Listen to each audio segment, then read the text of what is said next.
ನಾಗಮಂಗಲದ ಕೋಮುಗಲಭೆ ಪ್ರಕರಣಕ್ಕೆ ಸಂಬಂಧಪಟ್ಟಂತೆ ಬಿಜೆಪಿ ನಾಯಕ ಪ್ರತಾಪ್ ಸಿಂಹ ಕೂಡ ರಿಯಾಕ್ಷನ್ ಕೊಟ್ಟಿದ್ದಾರೆ. ಅಮಾಯಕ ಹಿಂದೂಗಳನ್ನ ಬಂಧನ ಮಾಡಿದ್ರೆ ಸುಮ್ಮನಿರಲ್ಲ. ಮುಸ್ಲಿಮರ ಕೈಯಲ್ಲಿರುವಂತಹ ಪೆಟ್ರೋಲ್ ಅನ್ನ ಕಿತ್ಕೊಳ್ಳಿ, ಇಲ್ಲದೇ ಇದ್ರೆ ನಾವು ಪೆಟ್ರೋಲ್ ಬಾಂಬ್ ತಲವಾರನ್ನ ಹಿಡ್ಕೊಳ್ಬೇಕಾಗತ್ತೆ. ರಾಜ್ಯ ಸರ್ಕಾರಕ್ಕೆ ಮಾಜಿ ಸಂಸದ ಪ್ರತಾಪ್ ಸಿಂಹ ಅವರು ಎಚ್ಚರಿಕೆಯನ್ನ ಕೊಡ್ತಾ ಇದ್ದಾರೆ.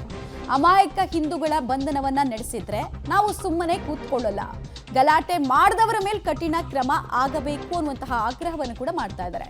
ಗಲಾಟೆ ಶುರು ಮಾಡಿದವರನ್ನು ಬಿಟ್ಟು ಬೇರೆಯವರನ್ನು ಬಂಧಿಸಿದ್ರೆ ಏನರ್ಥ ಇದರಲ್ಲಿ ಅಂತ ಮೈಸೂರಿನಲ್ಲಿ ಮಾಜಿ ಸಂಸದ ಪ್ರತಾಪ್ ಸಿಂಹ ಅವರು ಸ್ಟೇಟ್ಮೆಂಟ್ ಅನ್ನು ಕೊಟ್ಟಿದ್ದಾರೆ. ನಿನ್ನೆ ಕೂಡ ಅವರು ಆಕ್ರೋಶದ ನುಡಿಗಳನ್ನ ಆಡಿದ್ರು.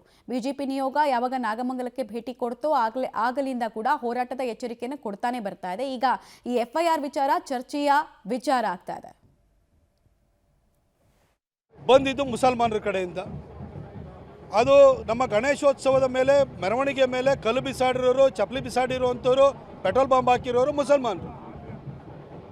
ಹಾಗೆ ಚಿತಾವಣೆ ಕೊಟ್ಟಿರೋರು, ಪ್ರಚೋದಿಸಿರೋರು ಅವರಾಗಿರೋದ್ರಿಂದ ಅವ್ರ ಮೇಲೆ ಕಠಿಣ ಕ್ರಮ ಕೈಗೊಳ್ಳಬೇಕೇ ಹೊರತು ಅದಕ್ಕೆ ಪ್ರತಿಕ್ರಿಯೆ ಕೊಟ್ಟಿರುವಂತಹ ಹಿಂದೂಗಳ ಮೇಲೆ ಕೇಸ್ ಹಾಕುವಂಥದ್ದು, ಅವ್ರಿಗೆ ಹಿಂಸೆ ಕೊಡುವಂಥದ್ದು ಮಾಡ್ತು ಅಂತಂದರೆ ನಾವು ಸ್ಟೇಷನಿಗೂ ಬರ್ತೀವಿ, ಜೈಲಿಗೆ ಹಾಕಿದ್ರೆ ಜೈಲ್ ಹತ್ರಕ್ಕೂ ಕೂಡ ನಾವು ಬರ್ತೀವಿ.